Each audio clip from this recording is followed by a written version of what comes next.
Assalamualaikum warahmatullahi wabarakatuh. Perkenalkan, nama saya Nenek Titi Gusmatima dari kelas 3A dengan nomor induk mahasiswa 22231900073. Di video ini saya akan memaparkan materi-materi yang telah saya pahami di mata kuliah kurikulum dan pembelajaran. Beberapa materi-materi tersebut diantaranya seperti konsep dasar kurikulum. Kata kurikulum itu sendiri berasal dari kata career yang berarti pelari dan career yang berarti tempat berpacu.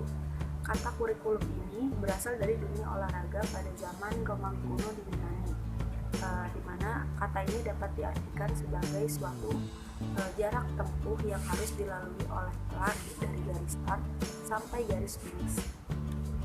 Sementara itu, Crow and Crow definisikan kurikulum sebagai suatu rancangan yang disusun secara sistematis yang ditujukan untuk pembelajar sehingga mendapatkan suatu ijazah. Menurut saya sendiri, konsep kurikulum itu sendiri adalah suatu rancangan pembelajaran yang disusun oleh satuan pendidikan yang ditujukan kepada peserta didik untuk mencapai tujuan dari pembelajaran itu sendiri. Nah, materi yang kedua ada landasan pengembangan kurikulum. Ada 4 landasan pengembangan kurikulum. Yang pertama ada landasan filosofis, yaitu landasan yang mencakup landasan filsafat, pengidentifikasian, dan pengimplementasiannya. Nah, yang kedua ada landasan psikologis, yaitu landasan yang mencakup tentang perilaku serta fungsi mental dari manusia itu sendiri atau peserta didik. Ada 2 jenis psikologis, ada psikologi perkembangan dan psikologi belajar. Nah, yang ketiga ada landasan sosial dan budaya. Landasan sosial budaya ini mencakup tentang tata sosial serta nilai-nilai yang ada di masyarakat, sehingga diharapkan siswa atau peserta didik setelah melakukan pembelajaran dapat menyesuaikan dengan masyarakat sekitar sehingga dapat membangun masyarakatnya. Yang terakhir ada landasan yuridis. Kurikulum itu sendiri merupakan suatu produk yuridis yang dibuat oleh Kementerian Pendidikan Nasional Republik Indonesia. Nah, selanjutnya ada materi komponen-komponen kurikulum. Ada 4 komponen kurikulum. Yang pertama ada komponen tujuan, yaitu yang berhubungan dengan arah dan hasil dari pembelajaran. Yang kedua ada komponen isi atau materi yang berhubungan dengan pengalaman yang harus didapatkan selama belajar. Yang ketiga ada komponen metode atau strategi yang berhubungan dengan pengimplementasian dari kurikulum itu sendiri.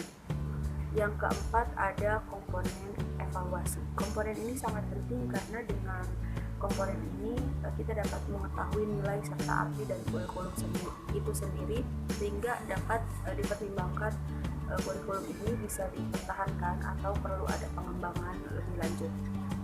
Selanjutnya ada materi pembaruan kurikulum.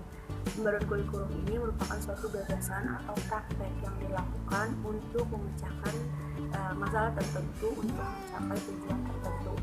Biasanya dimulai dengan perubahan dari konseptual, lalu fundamental, dan struktural.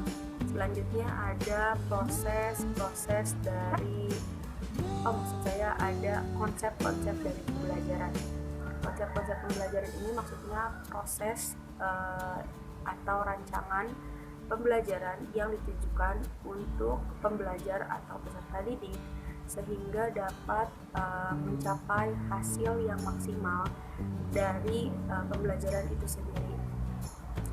Yang terakhir ada inovasi pembelajaran. Inovasi pembelajaran ini adalah suatu rancangan atau perubahan ke arah yang lebih baik dengan pendekatan multi arah sehingga dapat menghasilkan suatu sistem atau pembelajaran yang lebih baik sehingga proses pembelajaran yang tadinya mungkin kurang maksimal dapat lebih dimaksimalkan dan proses pembelajaran itu sendiri mendapatkan hasil yang maksimal serta proses yang lebih kondusif. Sekian yang dapat saya sampaikan, kurang lebihnya mohon maaf. Wassalamualaikum warahmatullahi wabarakatuh.